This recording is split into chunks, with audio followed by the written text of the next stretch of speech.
Mr. Yakubu, Emma should be fraudster. Are you calling him dignity? Mr. Yakubu, Emma should be fraudster.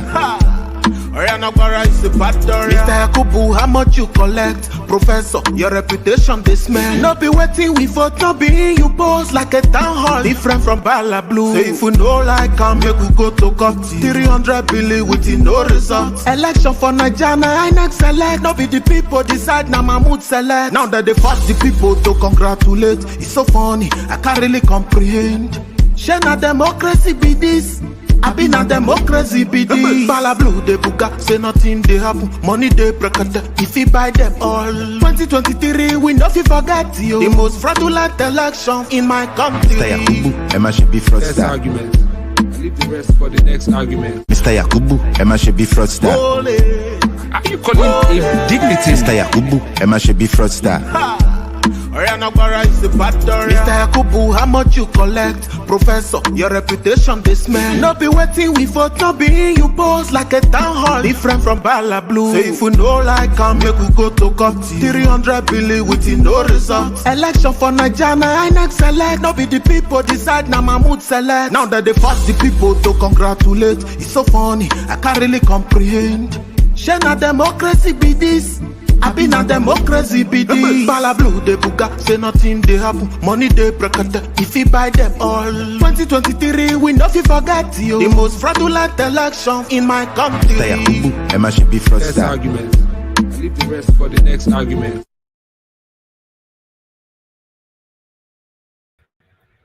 Okay, my people, good morning, good afternoon, good evening to every one of you. It's good to be back here again. Today is Friday, 14th April 2023. Yes, happy weekend to every one of you. How you guys doing today, my people? It's good to have every one of you back again. Listen, it's not easy. We are here every day. I want to say thank you to every one of you that have been consistent with us here on this media. God bless every one of you. I appreciate every one of you equally. Thank you very much, my people. Yes, I'm not occupying me. God, I don't know the way I want to address my people. Make you understand with me, I beg.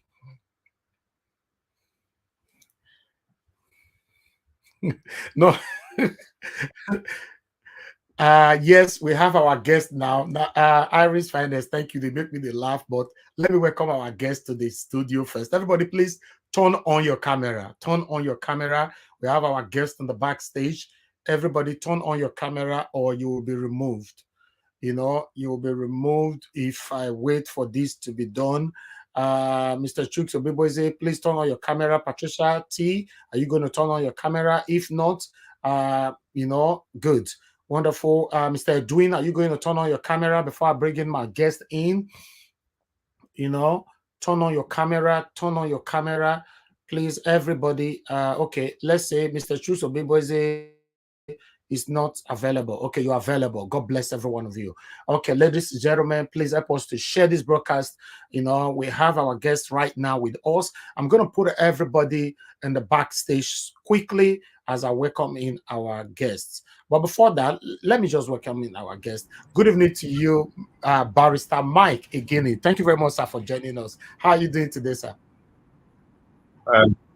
I'm very okay, very fine. Good evening, everyone, for having me and be part of your program.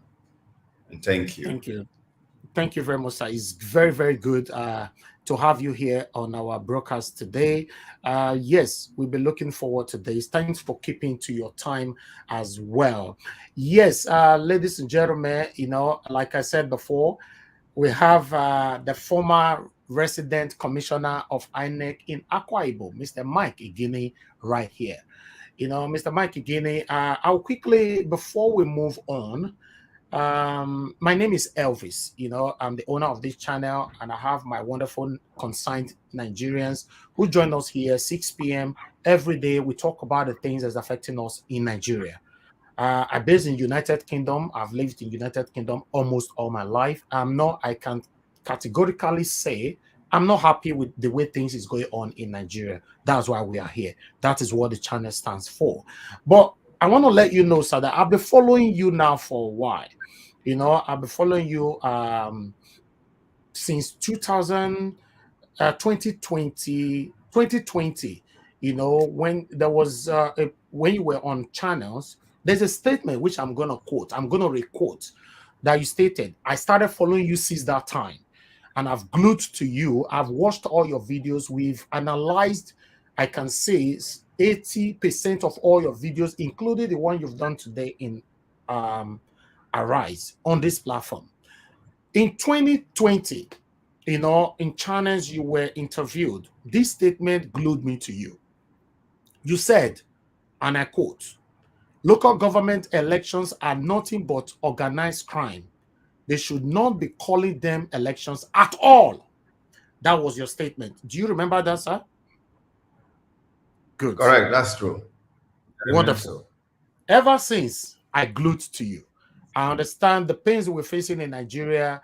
Not all politicians or those we look up to, not all of them we can trust. And that is the problem we are facing today.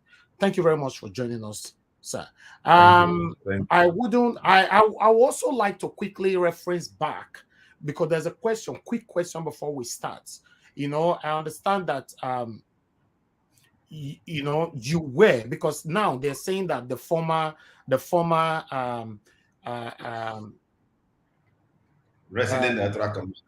Yes. So I will say, why is former? Did you resigned, or what happened? Because I understand that the new person then is now Siri Omorogbe, is an Edo man that took your position, right? All right.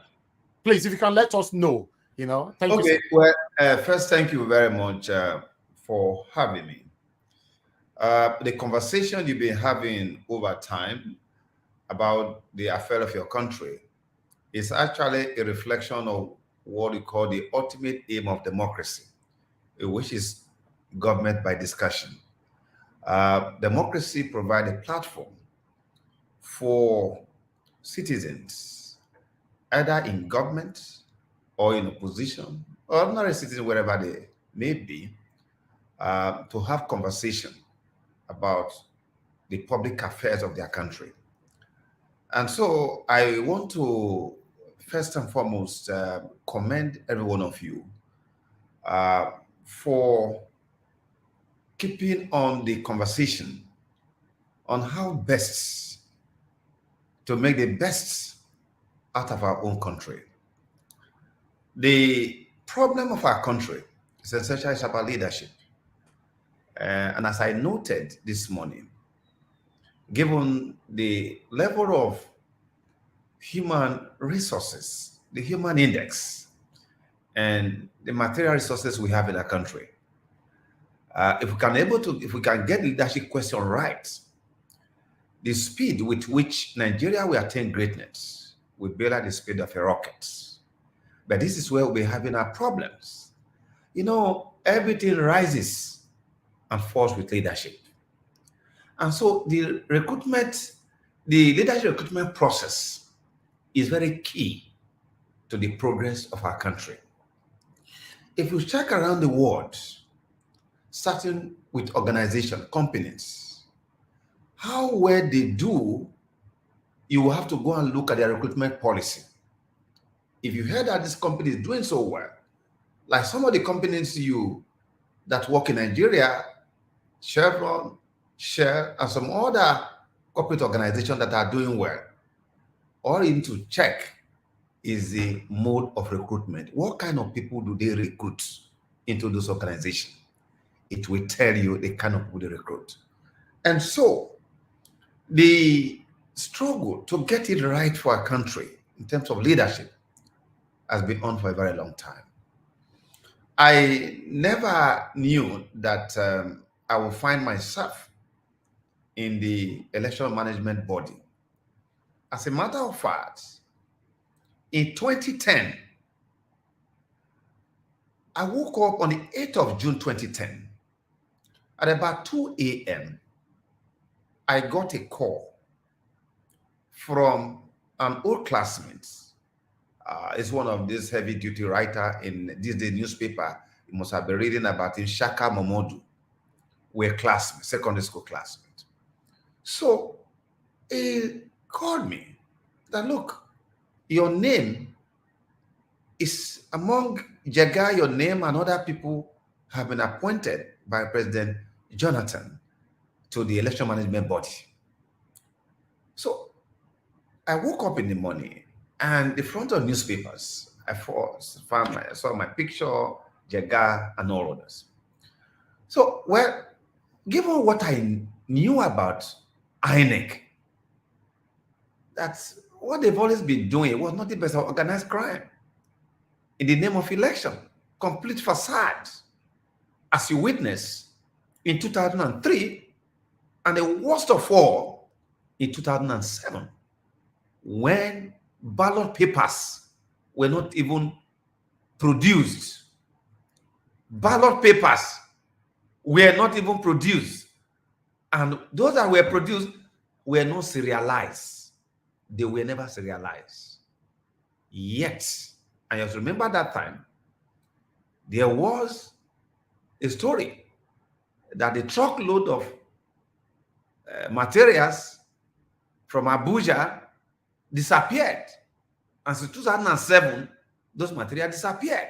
So how can you conduct election with ballot papers that are not serialized? Unfortunately for our country, the matter went to the Supreme Court, got to the Supreme Court. The Supreme Court that we expected to put its foot down, because how do you compute the total number of ballot paper used for that election when they were not serialized? They ended up by way of casting of votes. It was 3-3 that if then CJN now put the winning ballot, it became 4-3.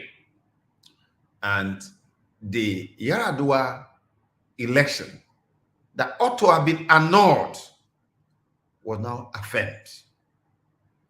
And so, Jonathan, when after the man died and Jonathan came on board, obviously because of that embarrassment, I remember that Uwe's panel was set up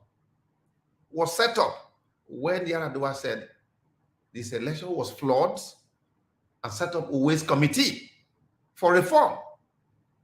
Every day I keep hearing people talking about Uwe's panel. Do we all know that the report of that panel never got a white paper? There was no single bill to take into the National Assembly with respect to recommendations such as the need for compilation of a biometric register of voters, because we have a manual that have been hijacked by politicians. Number two, the need for the conclusion of winners of election petition before people are sworn in, like what happened in 1979 and 1983. And of course, the mode of appointment of who should be a chairman or commissioners of Inec. These were profound recommendations. Regrettably, none of these recommendations saw the light of the day.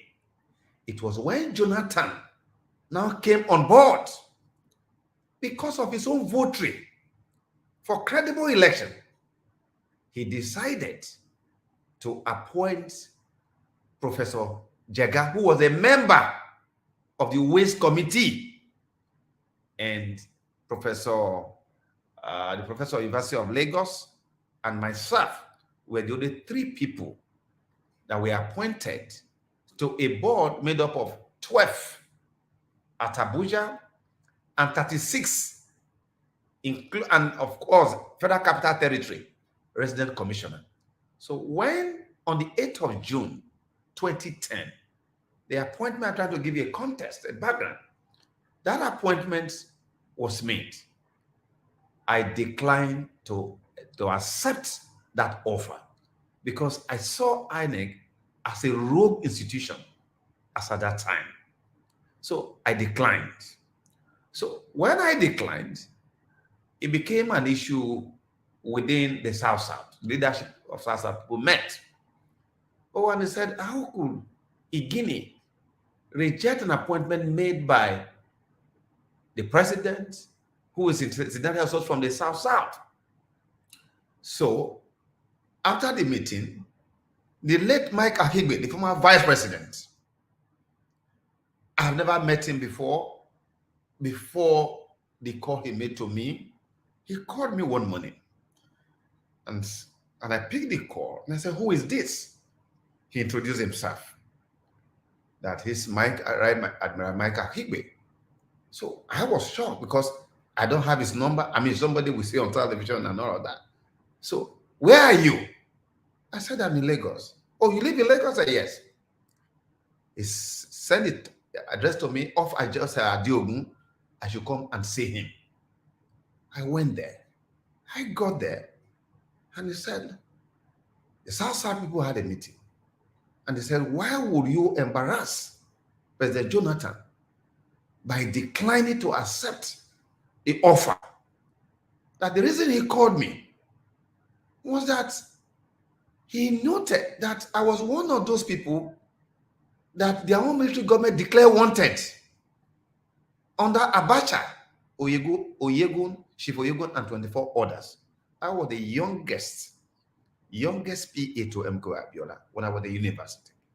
And that the reason why they gave me that offer was that within the civil society, there are those that work with them, and there are those who are truly committed to the issues, the value they advocate. I said, well, I'm one of those people. And that it truly, all that I've been saying, I've advocated, I've written, now is the opportunity for you to demonstrate to the Nigerian people that truly you meant well for your country. I must go and accept that appointment. That was why on the 20th of July, I had to go to Abuja. When I got to Abuja, I was the only person who was not screened by the National Assembly. Okay, we know you. So that was how I accepted the offer. And appointment of a commissioner is for 5 years term. So I spent 5 years where I worked in several states of the Federation, in Cross River, where I spent 4 years, 11 months, and 5 days, and thereafter taken to Edo State in 2015, where I presided over the election. And the election I conducted in that state, out of the 11 states, 6 of South-South, 5 from Southeast, that was where I declared to the whole world, when the PDP were talking about federal might, and I told them publicly that under my watch in Edo State, it will be the will of the people through the ballot that we speak and not any federal might. That is not going to happen. Well, it is God that saved me. They sent gunmen to my house in GRA. But we are protected by the armor of God. So in that election, I created a level playing field. That was the only place. The APC out of 11 states, where President Buhari scored not 25% required under the Constitution, but 46%. They had, out of 3 senatorial seats in Edo State, APC had 1, PDP had 2. Out of 9 federal house in Edo State, APC had 4, PDP had 5. So I completed my tenure in Edo State. And within that period, I was in charge of Imo State governorship election, 2011, 2015, combined all of that together, Osun State in 2014, Anambra State in 2012, and of course, outside jurisdiction. So the tenure ended. When it ended, again, in 2017, when Buhari had come in, I was now reappointed for the second term of 5 years. That second term of 5 years took me to Akwa Ibom. And of course, all the story about Akwa Ibom is very well known to everybody. So I completed my tenure on the 12th of August last year.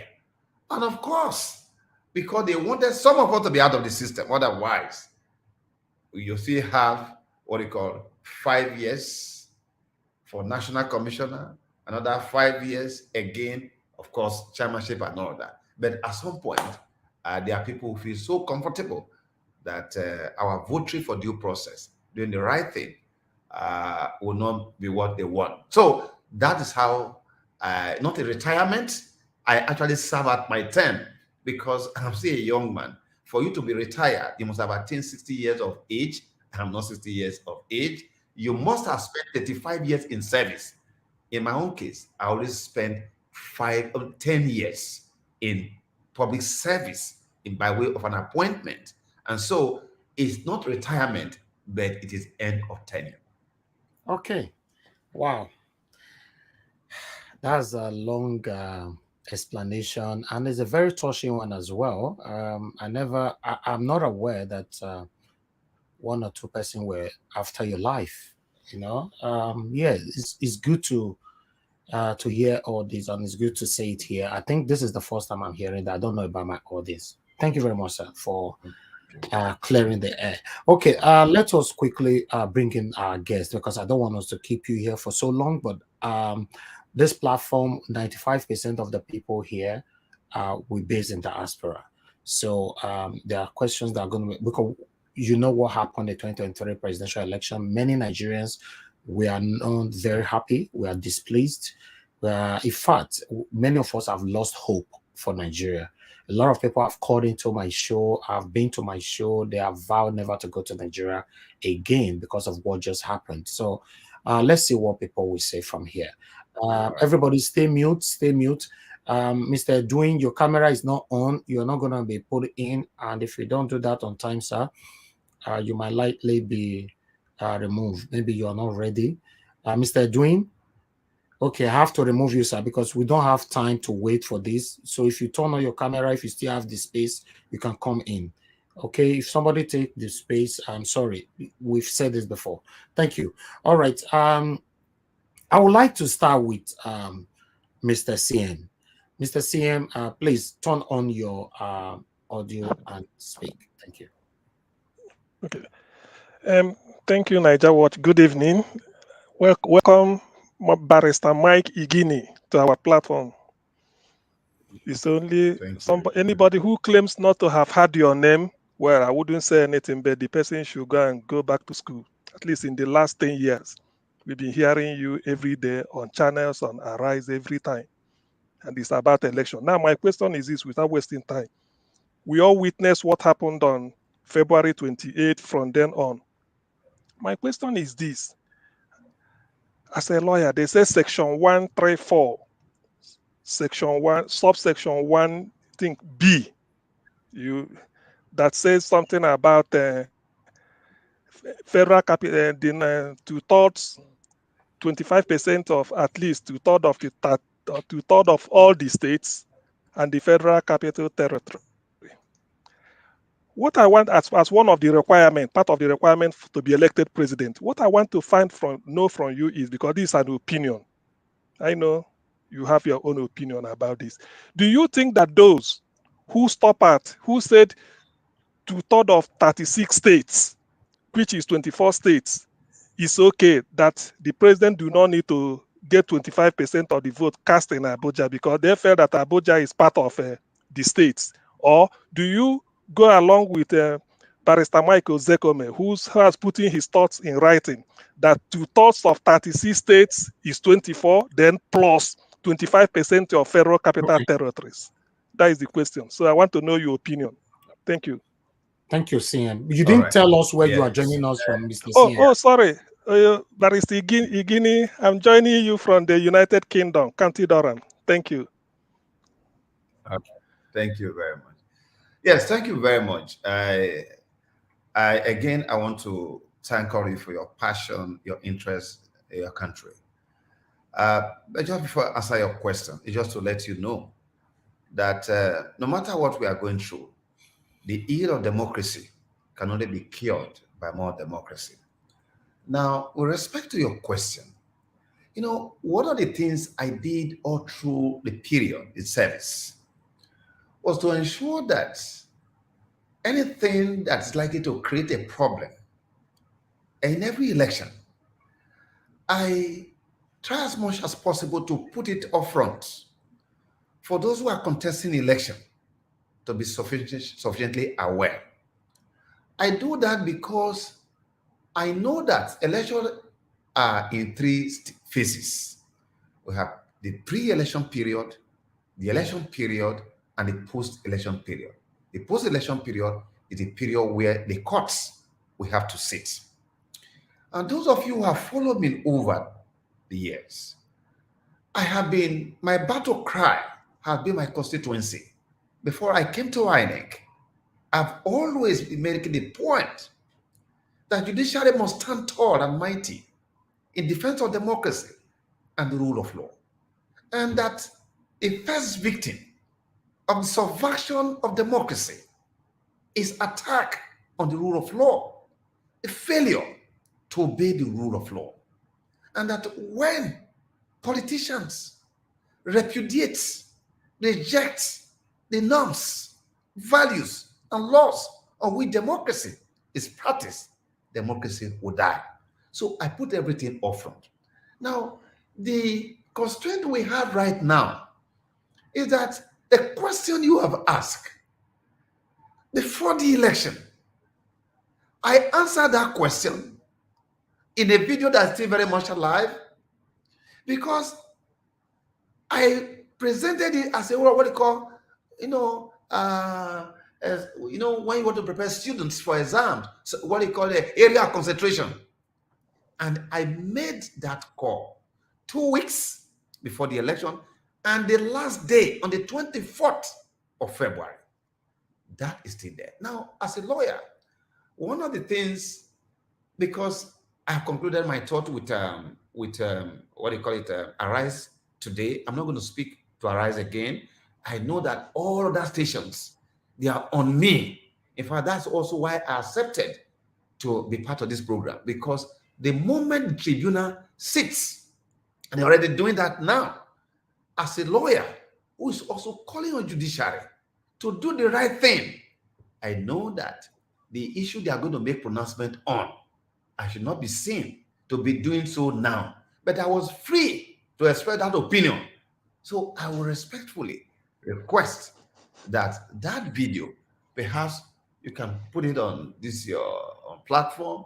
It's everywhere. You can watch it. So that for me, who is calling on judiciary, and I'm going to continue by next week, round up with channels, AIT and TVC, where I'm going to say, for now, I'm done with. So with respect to that view, my view remains as expressed on that video. If you ask Ozekome today, even though he has put that in writing, which I also did, he will not, repeat himself down now that the courts are sitting. So I think I want us to respect the court, with respect to that subject matter. Otherwise, Section 134 is very clear. Let us now hear from the men of the court who are eminently qualified to make a final pronouncement. All right. Thank you very much for answering that question. I would like to move on to the next person here. Let me go to Give Us a Mandate. Give Us a Mandate. Please unmute yourself and tell us where you're joining us from. Go ahead with the question. Good evening, Barrister Mike Ozakome. Sorry, Mike Igini. Sorry about that. Good evening. I'm actually calling from the United States of America. I live here in Texas. Thank you for all the good works you've been doing. Thank you for standing tall for the country. Thank you for your good works. Now, my question is going to be around 3 elections were held ran simultaneously on, I think, February the 18th. The House of Rep, the Senate, and then the presidency. February 25th, right? 25th, Yeah, sorry. All right. Yeah, so February 25th. So now, before now, you had the product which you sell to the whole world. Beavers, game changer. RF, game changer. That product cured the disease for House of Rep and House of Senate, but could not cure the disease for the presidency. Do you think the doctor, who is maybe the sitting INEC commissioner, the INEC chairman, did something in between the game? What's your question? Do you think it would have been ideal for INEC to change the game, the goalpost in the middle of the game, and they didn't transmit the presidency? Yeah. Thank you very much. I must say that the very turning point, what brought excitement, hope, and huge expectation that led to the level of participation by Nigerians, home and abroad, and many who traveled back home, was on account of the advertised beavers, process and procedure. First, the 2022 Electoral Act, wherein some election rigging provisions, like Section 49, Section 53, Section 68, that for 20 years we fought, we were able to get rid of those provisions in the 2022 Act. The 2022 Act now secured INEC processes and procedure in terms of the upload of results from the polling unit in a weather manner that the moment everything is already out there, put out to the whole world, to the empirical world. For example, as was done in Edo State, where the system was upgraded to accommodate 2 million people. So every Edo man, whether you are in Japan, you are in Australia, anywhere around the world, you could call your folks at home who in the respective polling unit, it will be uploaded. Now, what is uploaded? It takes away the misfortune of the past, because what happened before was that I am a presiding officer. My friend who asked the question, you are at the World Collation Center. Now, from morning to the evening, or when the poll will close, in the old order, in the old system, whatever that we're doing here, you will not know. And at the end of the poll, either on my way to the World Collation Center where you are, because a ward is a cluster of a minimum of 12 polling units. So on my way, I will change the results. Or when I get to the World Collation Center where you are, with connivance, we could change it from EC8A results. That was the old system. So what the new innovation came to cure the mischief was that the moment you upload from the polling unit to the public result viewing portal, as was done in Edo State, your humble self, who is the World Collation officer, who in the old system will not know what is going on, you don't have to talk to me anymore. You have a code to see that result. Because I am aware that you already know the result already in my polling unit, will be tied, meaning that I want to come to you to be asking to change the result. It's no longer possible. That is the system we brought about to ensure that the winners of election are determined finally and conclusively at the polling unit.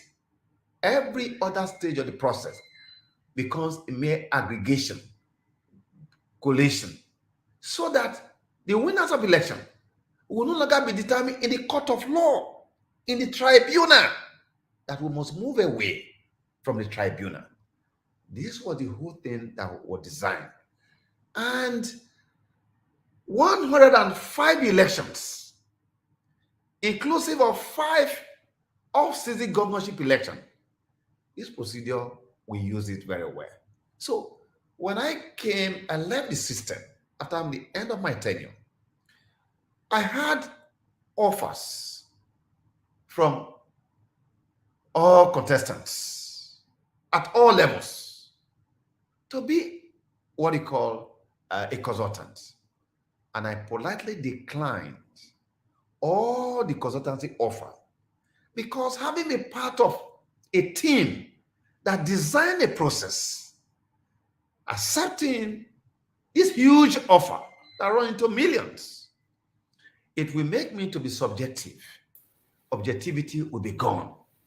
And that is why I declined.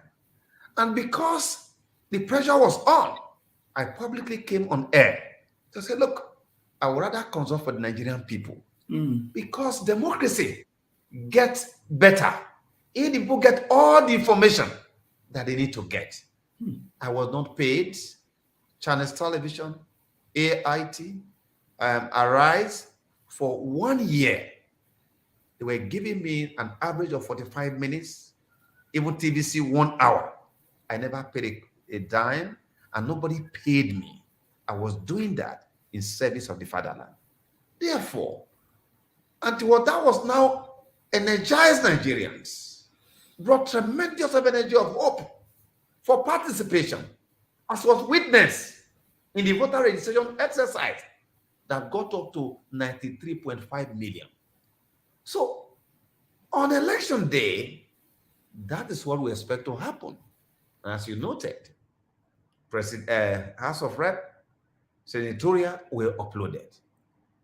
Of course, they said there was a problem with the presidential. That is not the issue that we have to be resolved in the tribunal, where we have right now in court. So again, in the best tradition of my legal profession, I will keep my view, which I've also expressed already, because as I said, I've left the system. I've done in the system. I'm one of the implementers. And remember, in the course of my education, I also made the point very clear that good laws, innovations are not self-implementing. They are not self-executory. They require human beings to execute the process. And that was why in my interview, I made it very clear that this is not actually time to begin to catalog the benefit of the beavers. Otherwise, I mean, we all know, as I said, that look, with the regime of the system, the Senate will no longer be a retirement home for governors who are on their final term. And that was what happened in the last election. Exactly. Were it not for the beavers, an Okada rider could not have won. Were it not for the beavers, the organized crime in the old system, where at the end of the poll, party agents who do what we call sharing of unused ballots. Today, that has ended the use of sharing of unused ballot, where they now allocate vote at the end of the poll. Where not for the beavers, the use of incident form, wherein people can just fill a form, even those who have died, those who have traveled, you can vote on behalf of people who were not existing. It was the beavers that brought that into place. But why that upload could not happen, I don't have the answer to it. On the critical one. Okay, thank you very much, sir. I would like to quickly reiterate, because that part is very, very important, you know, where Give Us a Mandate, what it was trying to say. You know, you answered every part of it. Thank you very much for the for all your response.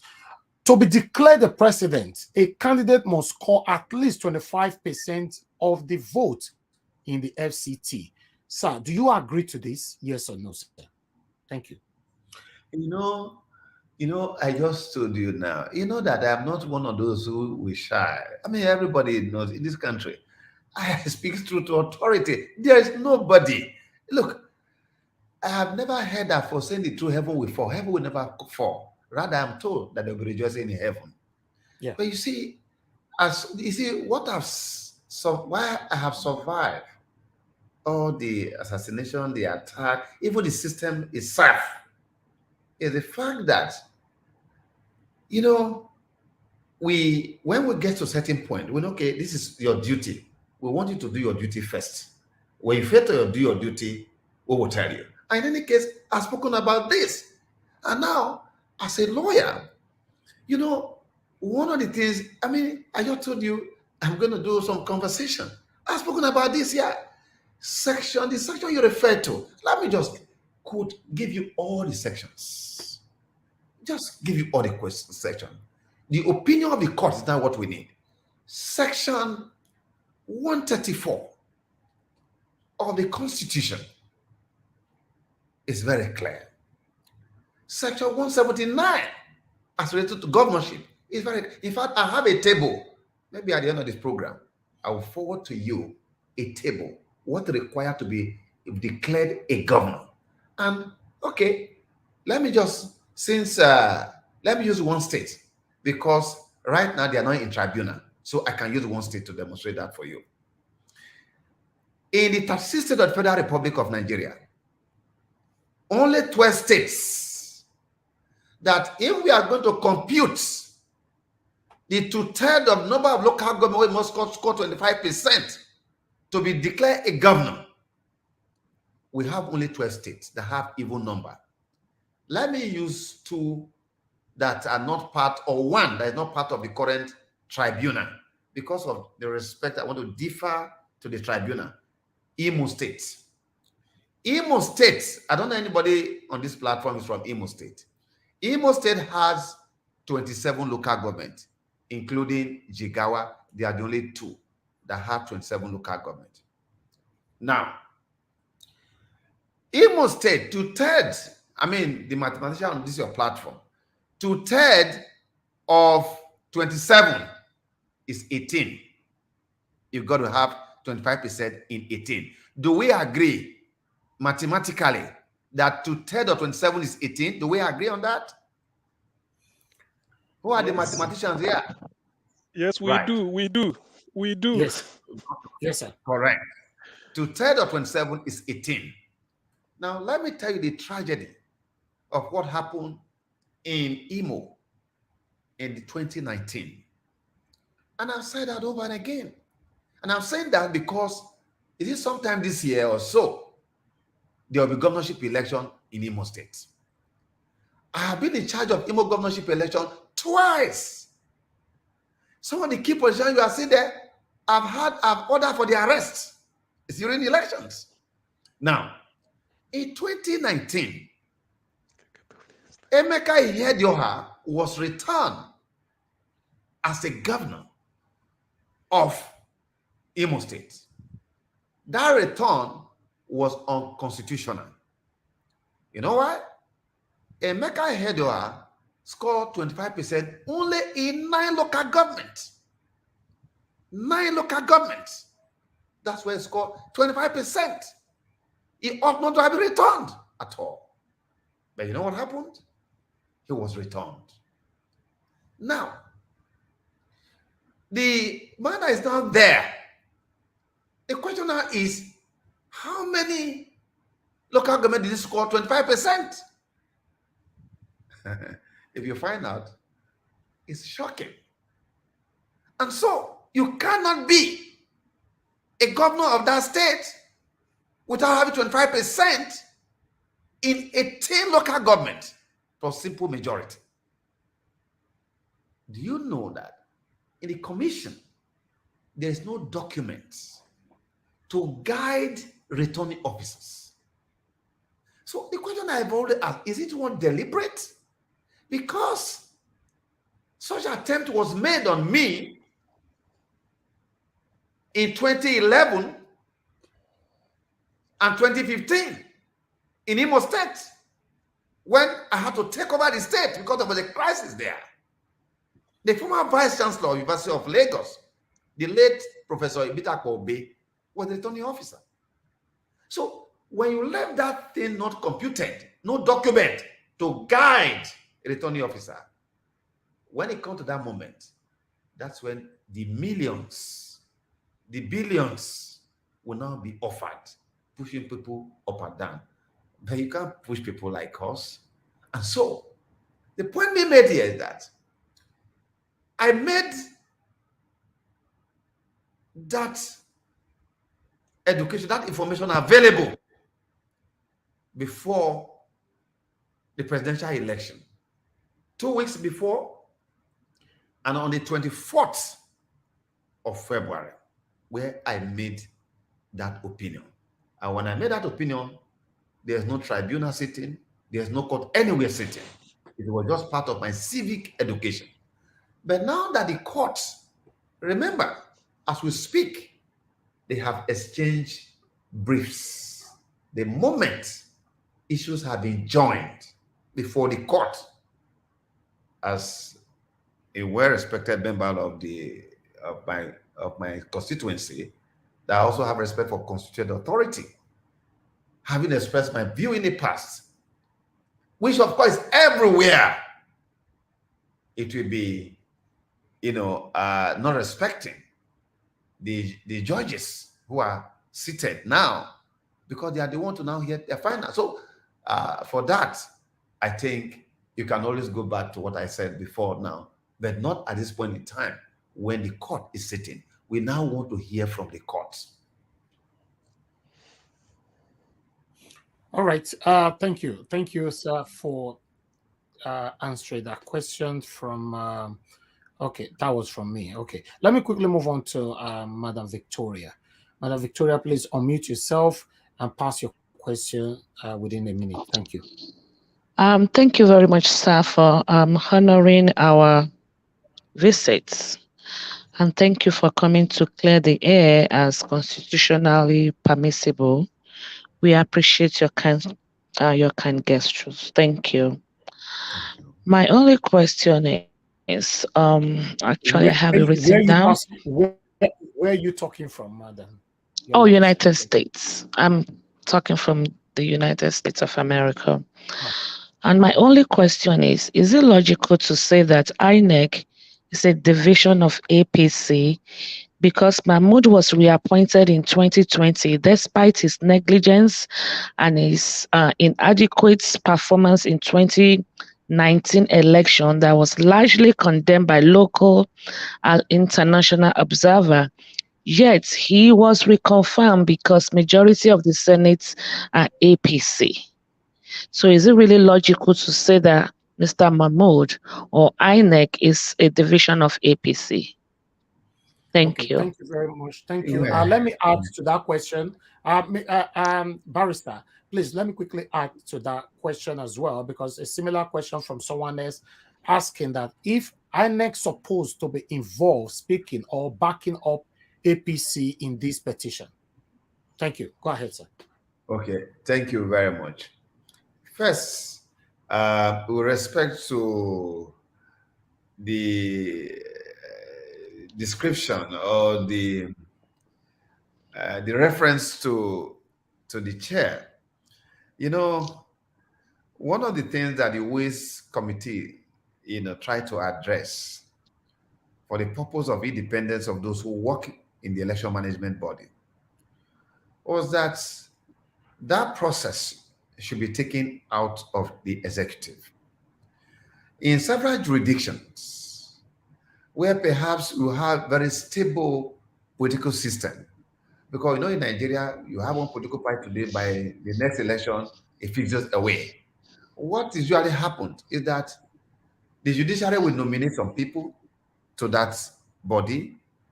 The executive will nominate, then political parties and the trade unions or civil society, they will also nominate people into that body. So there are different systems around the world. Now, the system we have, if truly we operate it, we will not have this kind of problem of perception about the independence of the individual who work in the system. First, for you to be the chairman, a national commissioner, or the resident commissioner of the Independent National Electoral Commission, the president is required to go to the Council of States. When you have those names, you take them to the Council of States. The Council of States is made up of the governors of the entire 13 states of the Federation, which means that you have opposition coming in there. So if a president brought a proposal of people he wants to nominate to be in the election management body, that becomes an opportunity for the opposition member to say this person, that person, and the other person, they have partisan background. Mr. President, don't go there. They don't have to be. They should not be nominated.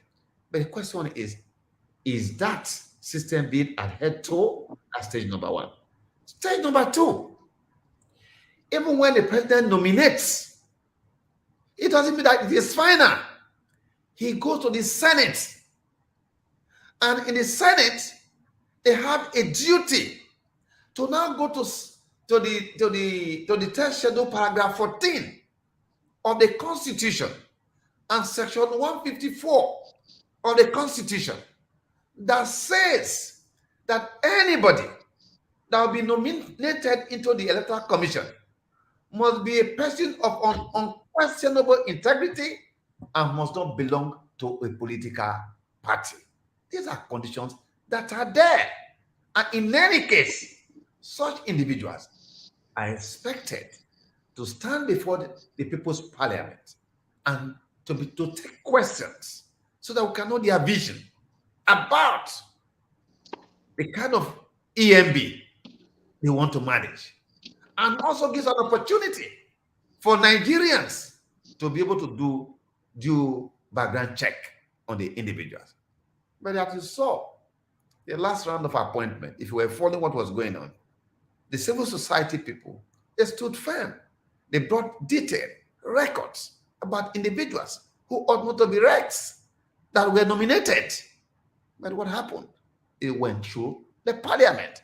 So, you see, our problem is that the elite of our country, who are the greatest beneficiary of this democracy we fought for, they are also the greatest threat to our democracy.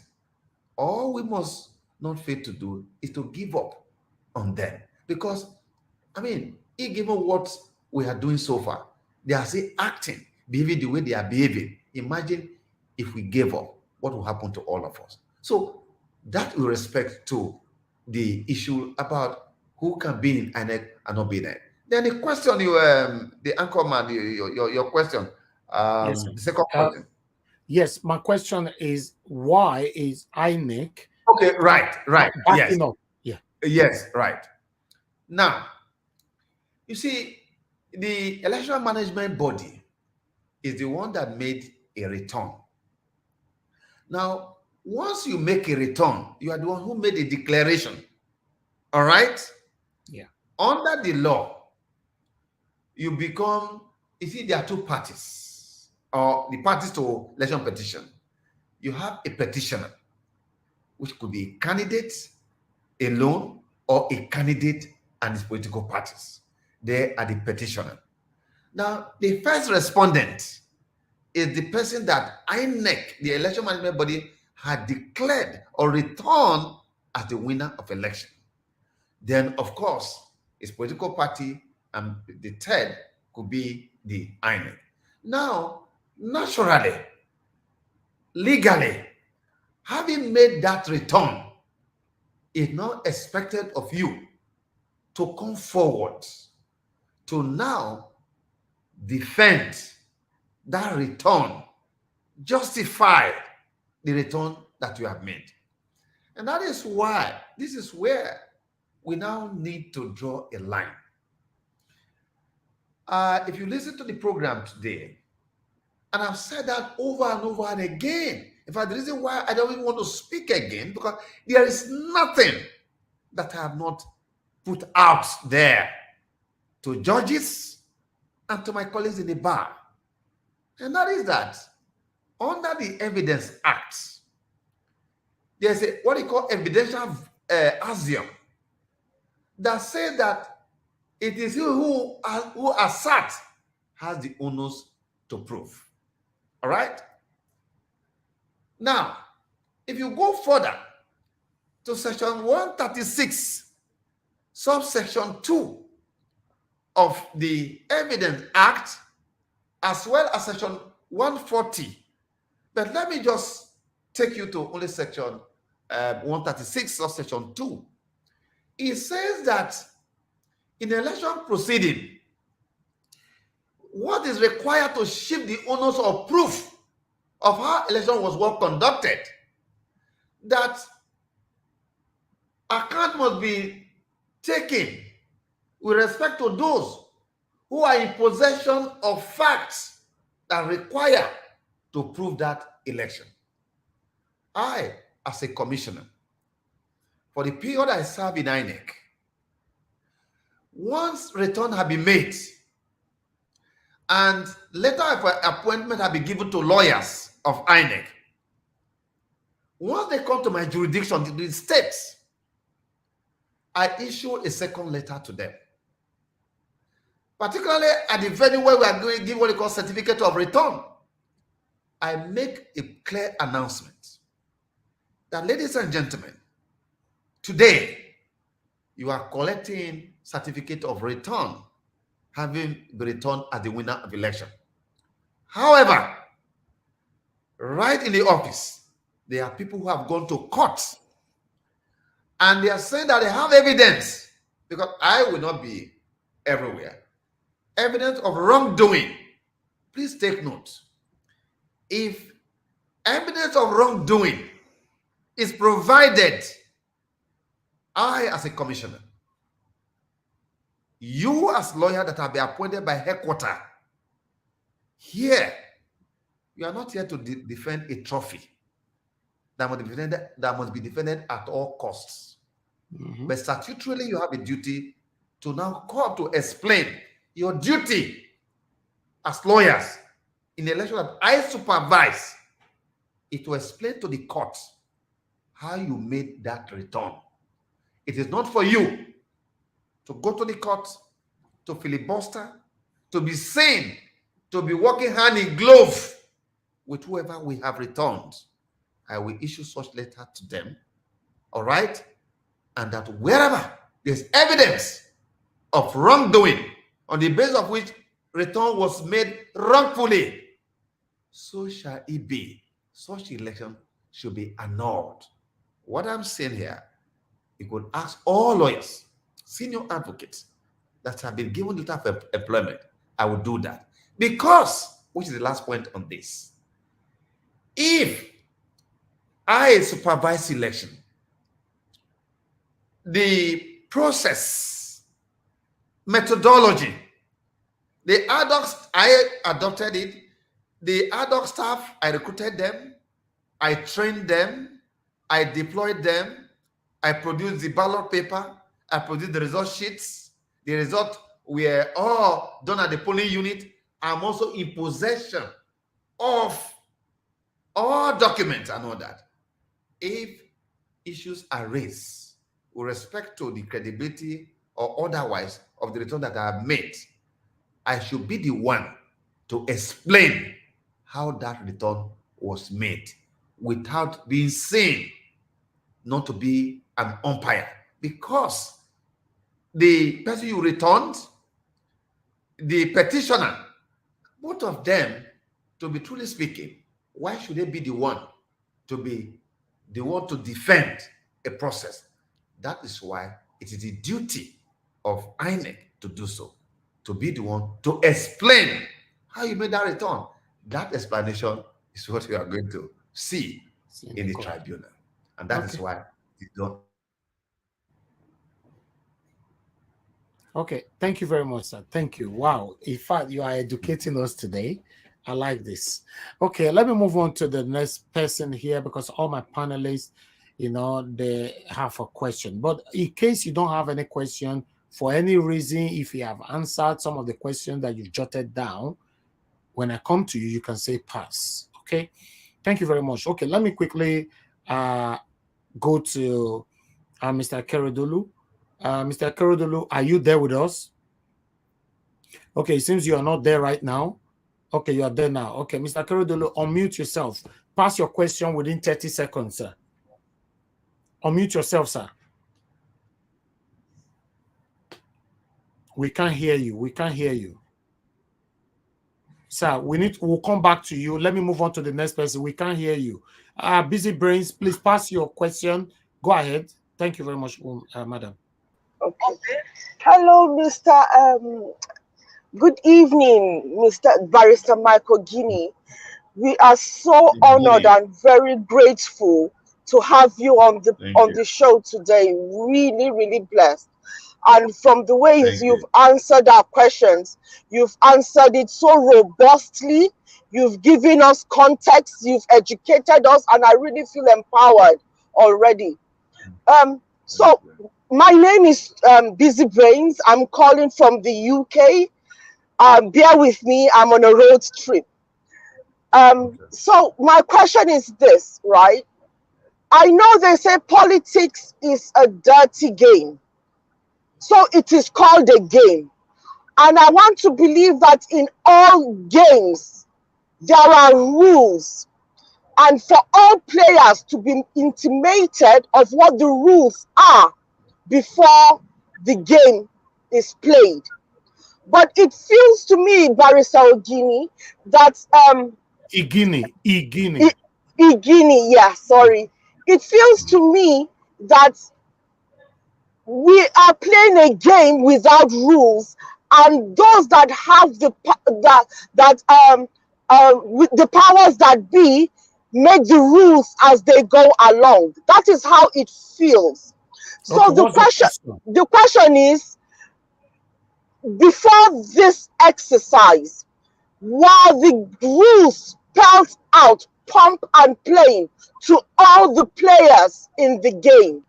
Thank you. Oh, wow. Absolutely. Before the 2023 elections, as I noted before, the sanctity of laws, sanctity of rules and procedure, very key to public confidence. It was the sanctity of law that we had a new electoral act signed on the 25th of February by President, the Federal Republic of Nigeria, that secure innovations and processes that have been used to conduct 105 elections. That was what brought the kind of enthusiasm, the interest that is unequaled in the history of our country. But I agree with you that the challenge we're having in our country is a question of the rule of law. It's a broken society. We are in a country where our pyramid of value is upside down. Dishonesty is now on the top. Those who do the wrong things are the ones who seem to be prospering in Nigeria. Those who are the bad guys are the ones who will challenge you to go to court. This is the pain that I have. This is the placard I'll be carrying in my heart. Because I know that if you don't fix the politics, you cannot fix the economy. The errors that we have made over the years is because of the fact that we think that politics is a dirty game. We never participated. But not realizing that issue of economy, job creation, your health service, electricity, they are issues embedded in politics and political processes. Very many of you who are on this platform, you all remember your classmates, those who were not up to you, whether you are in secondary school or in the university, who were nobody, but because they are in politics. Just look at, in Nigeria here, look at what they have become today in our country. The worst elements are leading the best in our country. This has to change. And you must know this, that to make that change, there must be resistance. There must be resistance. You must expect resistance. Look, in our families, we talk about enemies and all that. A philosopher, Karl Popper, in his book, Open Society and Its Enemies, he spoke about enemies of society. These are the people we are trying to fight. These are the people we are fighting today. And so, the rules have been clear. This is about the rule of law. And that is why I'm trying to give a message to my colleagues, both in the bar, particularly in the bench, that today, in the United Kingdom, where most of you are domiciled, United States of America, citizens, politicians are scared of judiciary. They are afraid of judges in England. But in Nigeria, politicians are not afraid of judges. This is because of the way some of our colleagues, some, not all, have misconducted themselves, in the course of their professional calling. As I noted today in this conversation, that look, at inception of democracy in the 19th century, United Kingdom, US are the most notorious corrupt nations, electorally speaking. Vote buying was a key issue in the United Kingdom. Election was not a one-day affair in England when it was started. When vote buying was rampant in the United Kingdom, they would have a pound, tear into two, they give you a half to buy vote for Lincoln. What they were doing with landlords, what they were doing with the employers of laborers. In the Stamford Borough in 1832, you recall what happened there? A whopping £5,000 was used to buy 860 votes out of 1,000 registered voters. It was to curb vote buying that election was reduced to one day in England. When Australia came up with the idea to help the world about secret balloting, which before now in England and elsewhere, balloting was an open balloting.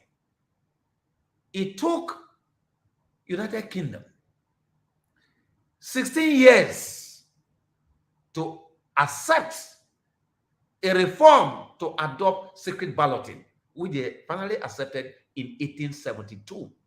As a matter of fact, in 1830, in England, when vote buying was a main issue, there was a movement to keep vote buying.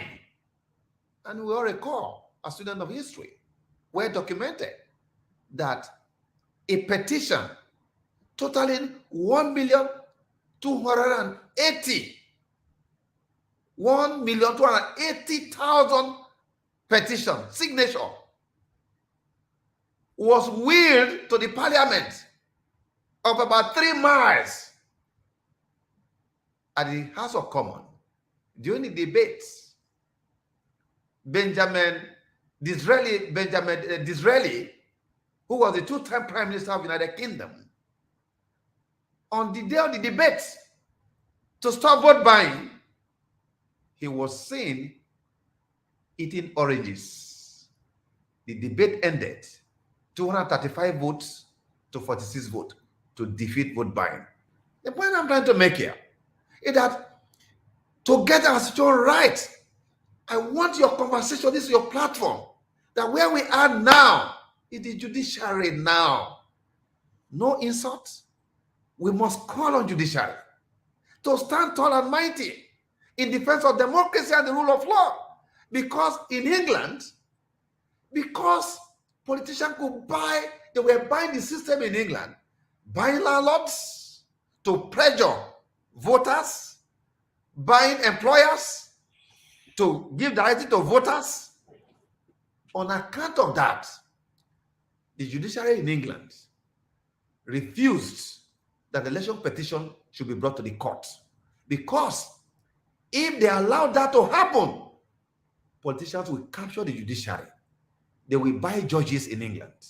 That was why at the inception of democracy, particularly in the 19th century, election petitions were never entertained in court in England, but they were taken to parliament. Judges got the view that take those people to the parliament, that a court of law should not answer political questions. Okay. But as we all know, when it got to parliament, there was no justice. They had to return back to the court. And they came up with the 1872 Act, 1883 Act, wherein if a politician is found linked to vote buying, to electoral fraud, rigging of election, will be banned for life in England. That's what judges did. That is what we are calling our judges, to say our judiciary should not be a safe haven for people who rig election and say, let's go to court. Yes. Thank you very much, sir. Thank you. I listened to that particular statement from you today earlier on in Arise. Thank you for reiterating it again.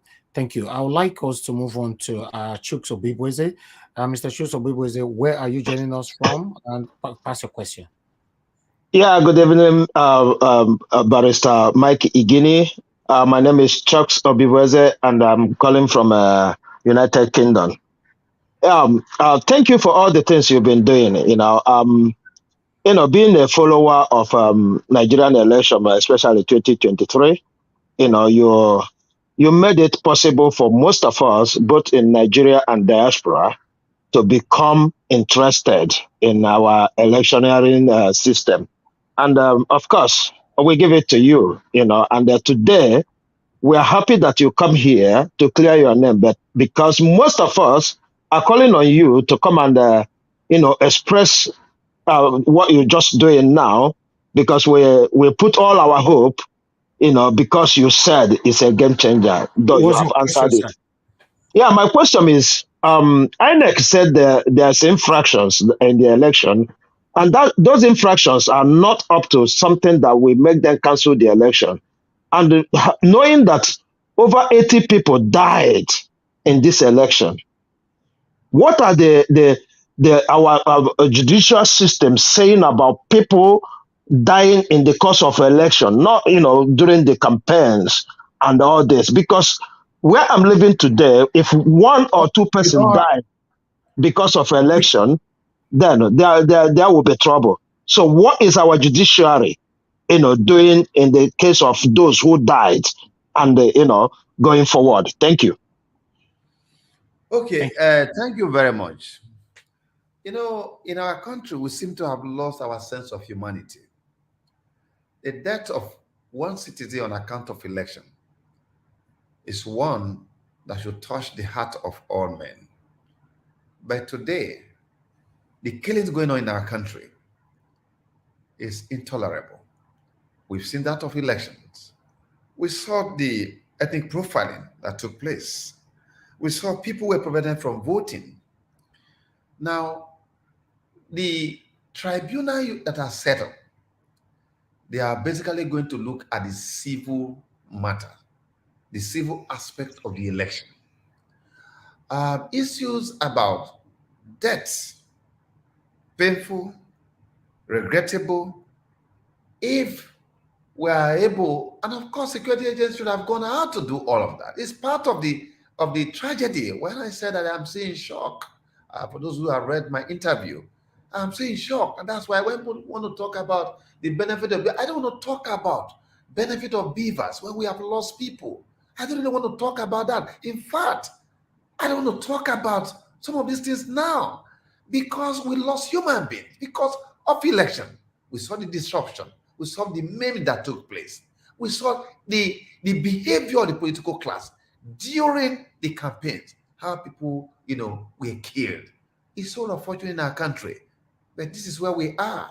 We have people who have lost their sense of humanity. So, well, for the court, there is nothing they can do, because what they are dealing with now is strictly the civil aspect of the elections.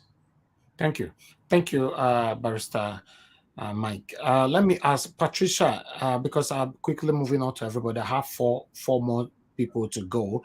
Patricia, please talk to us, madam. Good evening to you once again.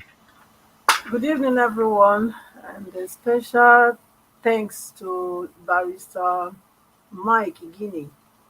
Thank you for honoring our invitation and coming to enlighten us regarding all that we are discussing here today. Thank you, sir. Thank you.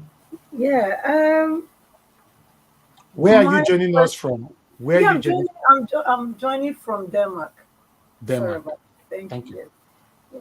So my question is, my concern actually is, I'm asking, seeing that it was 93 million Nigerians, who registered, registered to vote, you know, and 83 million collected their voters card, and then during the election, the presidential election, we found out that you know, only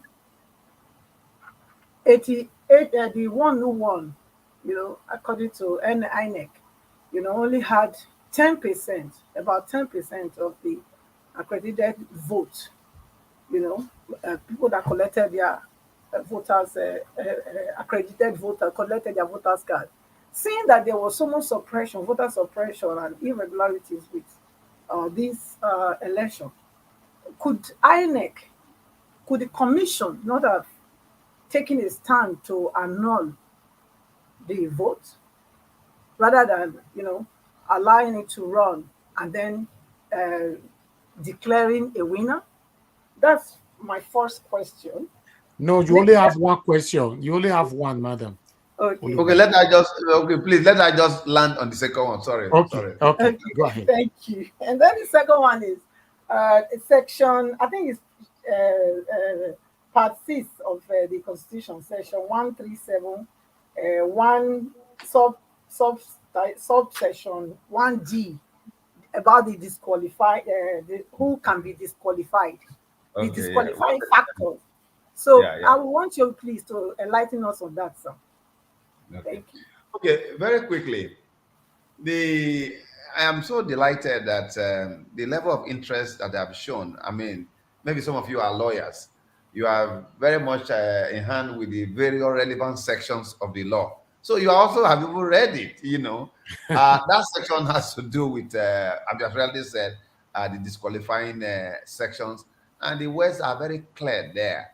Those are the provisions that the courts, with evidence that parties involved, we have to present in court, the court will have to pronounce on. So we should be waiting to see what happened.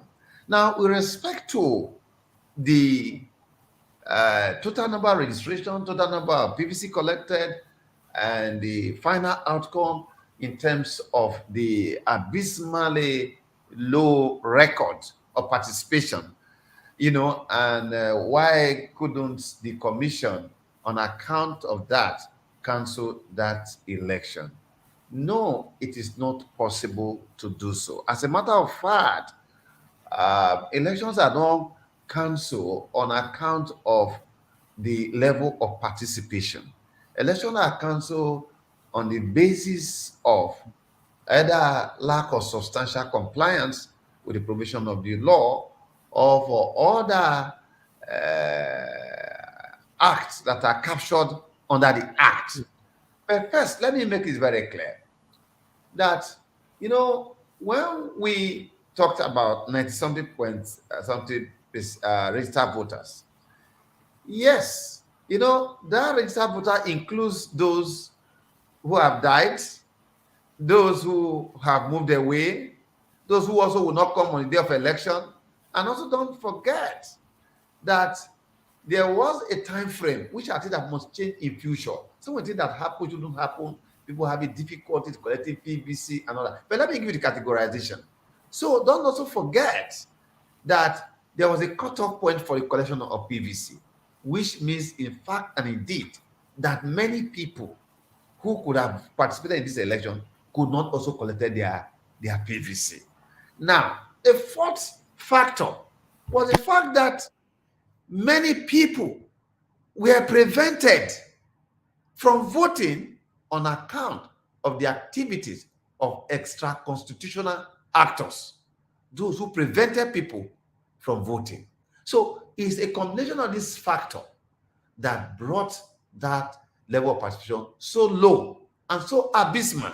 But it is not for the court, for the tribunal to be able to say, on account of this low level of participation, that is not a ground under Section 134 of the Electoral Act for the nullification of election. But it is our hope that in future, the process of voter registration, the process of PVC, should be seamless. People should just walk in, get registered, and you collect your PVC, enter almost immediately, or maybe a day after, as we find doing in the bank. So, I mean, those are proposals for the future. But for now, election will not be annulled on account of the fact that the overall participation was so low. But in any case, the level of participation also reflects what we call the level of legitimacy, because effective power to govern in a democracy lies in legitimate authority. The degree of legitimacy is very important.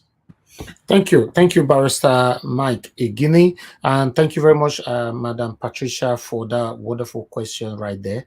Okay, Mr. Aigbe, two more people to go on the panel. Mr. Aigbe, please, if you're ready, unmute yourself. Please, I hope your environment is noiseless. Thank you, sir. Talk to us quickly. Thank you. God bless you, Brother Evix. Thank you very much for the opportunity given to me, and good evening to every one of you. Good evening to the listeners and the viewers. And good evening to you, Honorable Igini, for joining us today. God bless you, sir. I so much like you. I mean, I salute you for your courage. And since 1993, I voted 1993. That was my first time of voting in Nigeria. Since then, I lost, trust in Nigeria politics. But in this 2023, you make me to have belief in our system of election by these so-called beavers. So, let me just go straight to my question. Where are you joining us from? Yes, thank you. Yes, I'm very sorry for that. My name is Aigbe once again. I'm joining you from the city of Vantica, Rome, to be precisely. My question is this, sir. I hear you say that you were one of those who fought for democracy in Nigeria, and the way you have analyzed the system of our, the system of the Nigeria political system today, make me to be worried, and make me to make me to ask this question: that is this type of democracy that you fight for? You join those fighters of democracy in Nigeria today? Is this type of democracy that is playing in Nigeria today, that we are seeing today? What is your question, sir? Dream of my question is that is this kind of democracy that is playing in Nigeria today that you were fighting for, that we are seeing today? And secondly, do we still have trust in these bimodal voters accreditations called beavers? Thank you. Thank you. That's my question. Thank you. Well, yeah, thank you very much. First, I know there is anger in the land, even before the election. Those of you who listen to me, one of the warnings, one of the caveats I sounded all through were warning stakeholders not to joke with this election, whether there's anger in the land. People are angry for one reason or the other. Unfortunately, the anger has continued. But I want to appeal to everybody here that let us wait for the outcome of the ongoing process. It is after the outcome of this process that it will show the way forward for Nigeria. Where are we going? On the 27th of this month, I'm going to deliver a lecture which is titled Quo Vadis, Nigeria, Where Are We Going? The 20-something founder of Igini or something in Benin. So my appeal is that let's wait. The process is not yet over. It is not over and it's actually over. Nobody can predict the judiciary. Members of the judiciary are members of the society. They have children. I mean, what is going on? Is it what we want to bequeath to our own children? When my father, he died at the age of 95. When he was around 70-something, in one of the conversations I had with him, he said that clearly what they thought, their dream for Nigeria, the kind of Nigeria they wanted to see, that in his own lifetime, it was not going to happen. He has died. Pa Awolowo Paulo in 1986, he felt so frustrated when he was invited by Babangida for the setting of the political bureau to chart a new order for Nigeria. He refused to participate. And he said that whenever we think that a new dawn has come, that will be disappointed. But that his whole time is gone. That he's asking the upcoming generation to take up the baton. When the journey of Nigeria and the prospect of democracy was less certain, we were all out there. We fought democracy. I was kept in Enugu State. You would have heard of Bamidele Aturu, is late now. You would have heard of senior advocate Ebu Adegburuwa, who were detention mate in Enugu State. This was not what we fought for. The greatest mistake we made in 2019, in 1999, was that those who fought for democracy were not the one that took over when the military were leaving. Wow. Because our leaders in the civil society, they were still skeptical that military will hand over. As a result, it was only the southwest part of Nigeria that those who fought for democracy, Pa Adeparati, Shegun Oshoba, Lam Adesina, down to Lagos, that was the only area that those who fought for democracy took over.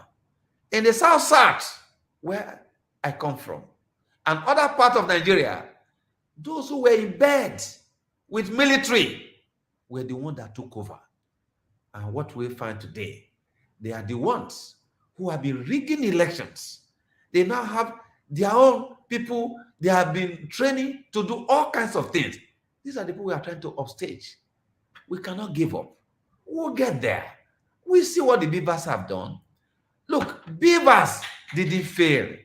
It was the human element that failed the country in not doing what ought to be done. Again, these are the issues that the court of law will have to decide in the days to come. Thank you. So please, I want all of us to keep hope alive. Hope belongs only to the living. We will get there. No matter what they do, we will get there. Thank you. Thank you very much, sir. I like that last statement. Beavers didn't fail. It was a human element that failed Nigerians. I like that. At the end of the day, you know, we everything will be resolved. After all, just interruption. After all, you all watch a presiding officer, a pool official, who was making an announcement. We are not going to upload. And the video was everywhere. Mm-hmm. Was that the instruction? Was that the provision of Section 60, subsection 4 and 5? Is that the provision of Section 64, subsection 4 of the Electoral Act with respect to the role of the work relation officer? Was that the instruction under clause 38 of regulation and guideline? The answer is no. That wasn't the instruction. But you saw pool official announcing to voters, if you don't want to vote, you can go away. We are not going to upload. So it was not the beaver that failed. It was the human element that failed all of us. And we also saw a series of videos where people were telling others, if you're not voting for APC, please leave this place. So we saw all that. We want the courts, you know, the judges to sort all this out. But meanwhile, I would like us to move on to the last person on the panel before I will take 2 calls and 2 questions from the comment section. We will let you go, sir. Mr. Edwin, thank you very much for your time with us. Please unmute yourself, Mr. Edwin. I hope there's no noise on your end. Unmute yourself where you're joining us from. And thank you very much, Naija Watch. Thank you very much, former Inec Residence Commissioner, Barrister Mike Igini. You are welcome. Thank you. I appreciate your coming this evening. Thank you. I say thank you very much to answer our call. As a reference to your brief work history, you exist from this body or this satanic body that has now find it as predictable to carry out this present election rascalities. Having been said that, what is the stand of a candidate crime and record to make that candidate to be unfit to stand election in Nigeria? And two, to what percent is votes turnout lower? Low turnout required to make it mandatory for a re-election or for to call for a second round of another election. Okay, thank you. Thank you very much. Okay, yes. The requirement to be declared first, to be qualified to contest election, they are stated in the Constitution. And because of this program, I think somebody referenced Section 137. Another Section 137, we have several subsections dealing with various disqualifying factors, some of which are already now before the tribunal with respect to those who are in court at the moment. Number two, with respect to what's required to be declared a winner, whether for governorship, depending on the number of the states, you need to score 25% of the votes in the local government of that particular state. And I gave example of Imo State, Delta State, for instance. You have 25 local. That's where I come from.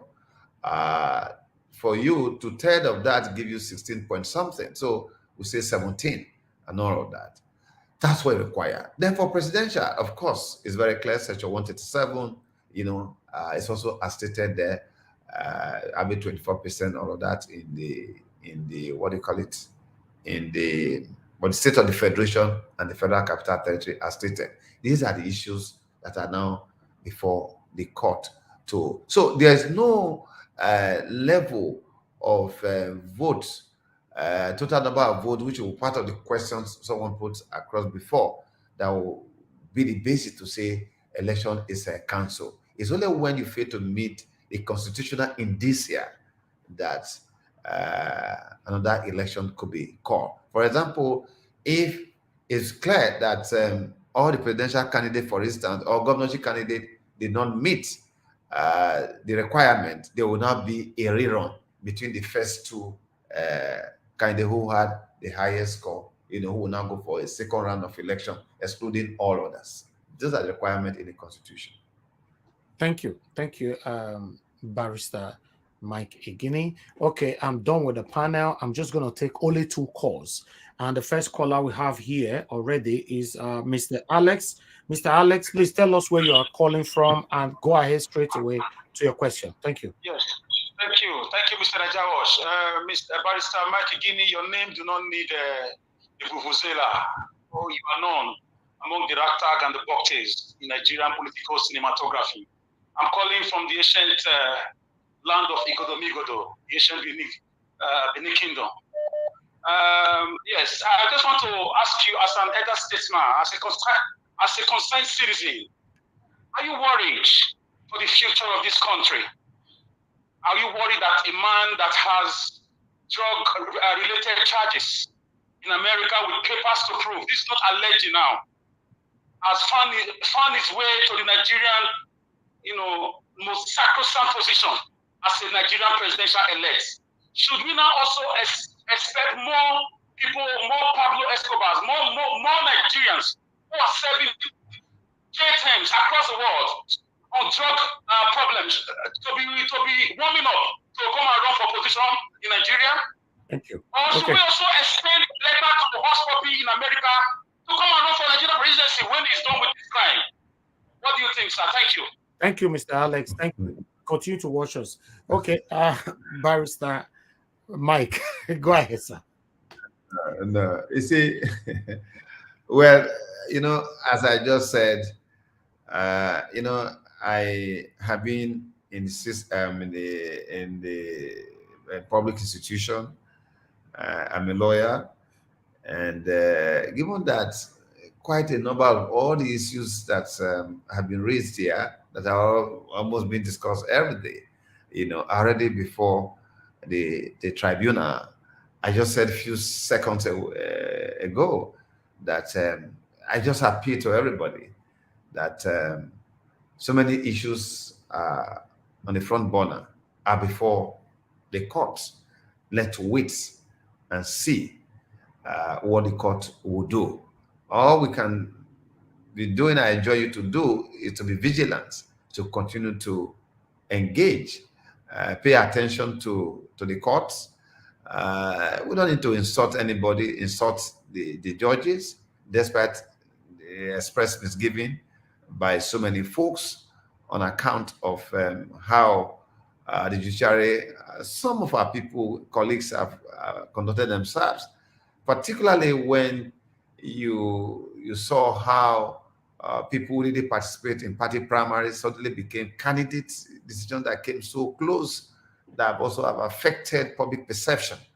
But again, you cannot write off the judiciary. You cannot, predict them. In fact, that still remains the only arm to which all must bow. So I want to appeal for calm, that the judiciary, I'm sure, we hope that on account of the what is going on in the country, that they will stand tall and mighty in defense of democracy and the rule of law. All right, thank you, Barrister Mike. The last person on the phone is Mr. Tony. Please go ahead with the question. Good evening to you. Okay, sir. Good evening. Obokia or the Cabo. Let me greet you in our native language. Good evening. I'm Mr. Tony Africa, all the way from Germany, Go ahead, sir. What's your question? Go ahead. Okay, sir. Okay, sir. My question is that in view of all what you have stated on what our own other brother has stated, don't you see that there's a big problem between the north and the south that divide? That because you are supposed to be the electoral, the federal electoral commissioner,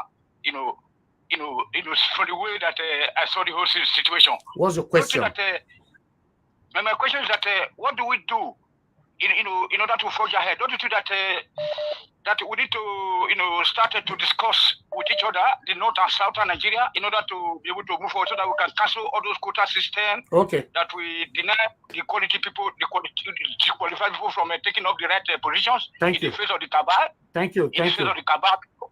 Thank you, Mr. Tony. Okay, that's it. I'm not taking more calls. Go ahead, sir, if you understand the question. Okay, well, fine. I want to say this here, that the greatest problem we have is our elites. The ordinary person in the north, in the northwest, in the southwest, north central, southeast, south, and southeast, they don't really have a problem. You go to the market, you see the way they interact. It is politicians that have used ethnicity to continue to divide this country. It's the politicians that have tried to use religion, which ought to be used to expand the radius of humanity and affinity, but have become an albatross on us. The way the system has also been, for example, if you look at the Inec choice and all that, you have two people, national commissioner must come from each of the geopolitical zone. So the choice is usually for the appointing authority at any given point in time. So for me, I believe that the rich texture of our diversity, if we have leaders who can bring about the principle of inclusiveness, how to be a society where the opportunity for all, it will be well with us, because the broad outline of the 21st century is very clear. It offers opportunity for people who can live together, who can work together and develop new ties that bind them together.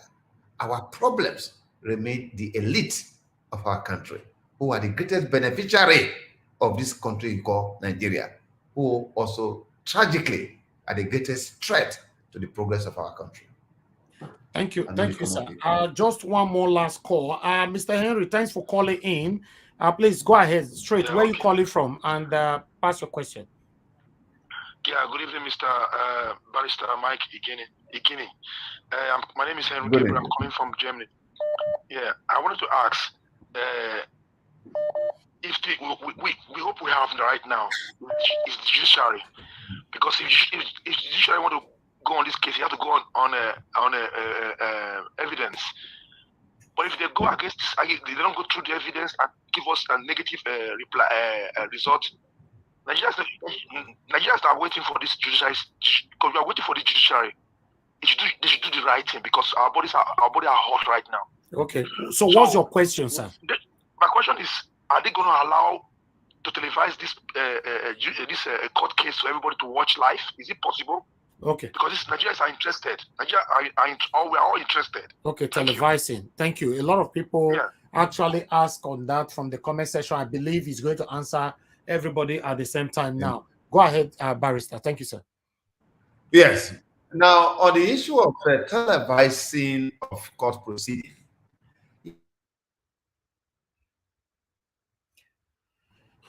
it has never been a practice that court proceedings, you have to have camera, being facing everybody. That has never been the practice. But what has always happened? So first, with respect to the law says that the courts is a public place. It must have access. People must have access to it. So there's a proposal already, or there's a suggestion already. The NBA has put forward a request to that effect. Whether it will be granted, we don't know for now. But I also know that when it comes to delivering of judgment, and there's something like that has happened before, that could also be done the day they are going to deliver the judgment. However, the daily proceeding, journalists will be in the courtrooms, and of course they'll be reporting it from time to time. So it will not in any way, whether televise it, on daily basis, it will not in any way detract from what should happen or what will happen. But I think that maybe if they consider it, fine. If they don't, I also know that maybe at the time of delivery of the judgment, they will also do it. What is more important is for the judiciary to be reminded that the judiciary is the last line of defense of democracy anywhere in the world.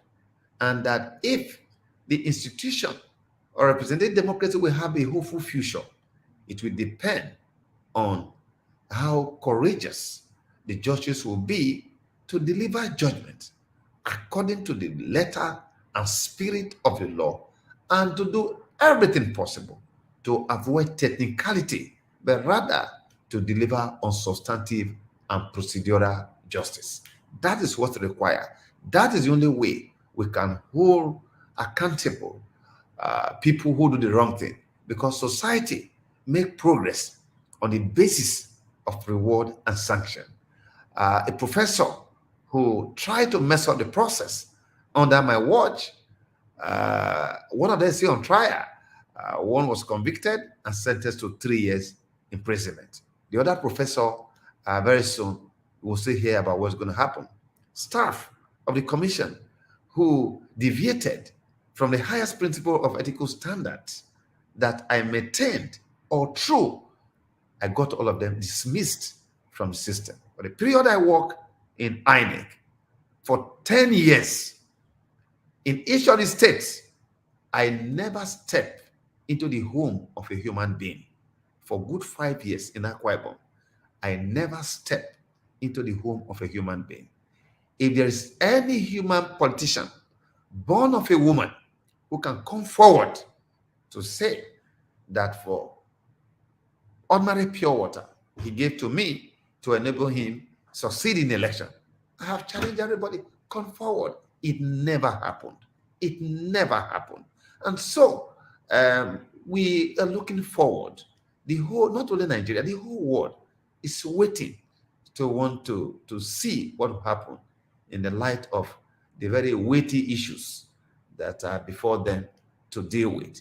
Whether the system that we have now, where we have thugs, where we have extra-constitutional actors who can curtail citizen participation in the kind of system they want to bequeath to the next generation. So we are waiting.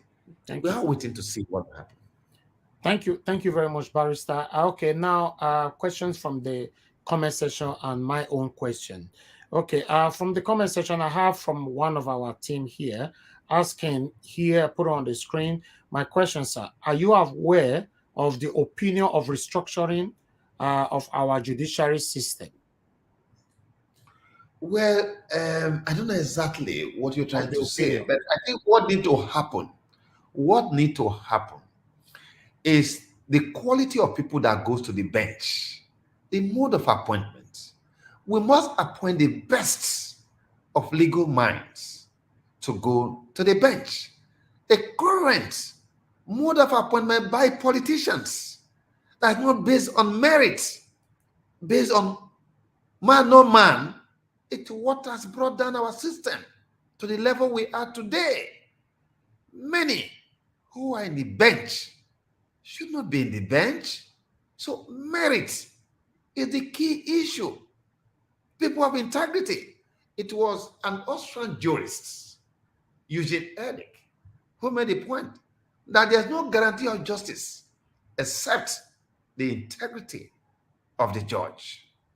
And so, as an umpire, performing a quasi-judicial function, I just told you here, there is no politician born of a woman that can come forward. I mean, we have seen things before, $5 million, $10 million, want to buy the state and all of that. And I was very clear that my remit as an umpire is to count votes and not to count money. And I'll be very clear on that. Thank you. Thank you very much, sir. We have two questions more, one from the public and the last one is from me. I have another one here concerning, okay, I'll just put on the screen. You know, this one is coming from Freedom Simple, say that Mr. Igini, are you aware of the Ibom People Republic movement? Would you say that the people are yearning for something Nigeria simple can't offer? Well, yeah, I mean, across the country, you know, once people have no sense of belonging, there's always a clamor for freedom. And so it's a right of everybody and all that. But I believe that the way we are, a big country, very good, we like that. You know, because we will be more respected outside. You know, if we are from an entity as big as us, rather than to say, oh, I am from Delta country, let's say Delta as a country and all of that. But to belong to a big country, there must be fairness, there must be justice, there must be equity. People must have a sense of belonging. That is the challenge and the task before nation builders. That is what we require to see happen. We want a country where people have opportunity to grow, to be what they want to be, so that they can attain their aspiration. That is the kind of society we want. Once we have an inclusive society, where there will be opportunity for all and responsibility from all, the quest for breakup will be a thing of the past. Thank you, sir. So my own question is just straightforward. Does INEC have the authority to change the constitution in favor of any party? INEC, I mean, that is self-explanatory. I mean, the change of constitution is something done by the National Assembly. It's National Assembly that had the power to change the constitution. And I'm not aware that INEC has in any way changed the constitution of the Federal Republic of Nigeria, which it does not have the power to do. Yeah, I'm just asking in case at the end of this journey, you know, yes. Thank you very much, Barrister.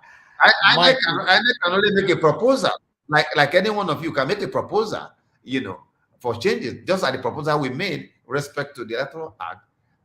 We made a total of 91 proposals. They accepted 48. The 48 they accepted, Most of them did not even read them. That is the albatross. So, proposal, yes, but do not have the power, suo moto, to change the constitution. All right. Thank you very much, Barrister, once again. I really do appreciate this, your honoring our invitation for the first time. We are looking forward to having you back here on this platform. Thank you very much for taking your time to answer all the questions. This is our plight. We are pouring it out. It might not go where some of the questions might not go where, but we want you to understand that we are concerned Nigerians who care so much about our own country, because we live in abroad. Yeah. We've experienced good lives in abroad, and you've traveled abroad before. You know how it is over here, but we cannot continue like this in postmodernism in Nigeria the way it's going. So I'm very, very happy that you stand for the people, not just because you're on this platform.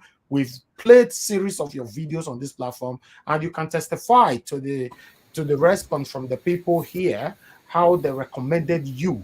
So please continue to stand for what is right, because you are right there now. You can go down in the twinkle of a second if you decide to turn your back on the people and praise, or rather stand for the satanic politicians in Nigeria. Thank you very much. I really do appreciate it.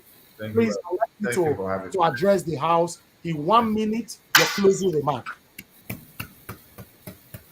Okay. Well, once again, I want to thank you for the opportunity to share my thoughts with you people, and also to learn from you, particularly your continuing engagement on issues that affect our country. The greatest promise of democracy is peaceful transfer of power from one government to another. And the effective power to govern in any democracy must lie in the people right to vote for them.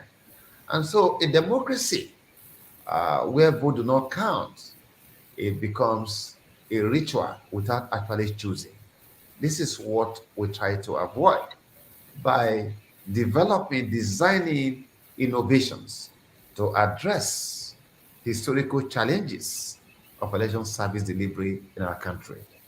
No nation can rise and make progress outside the orientation and values of its leadership, because everything rises and falls with leadership. Our quest for a better Nigeria, our quest for the best leadership is one that's legitimate, is one that we must continue to fight for, is one that we are calling on all stakeholders, particularly my constituency, which is the judiciary, where we are right now, that it is important for the judiciary to put a proper closure to the entire outcome of the general election of the 2023 across the Federal Republic of Nigeria.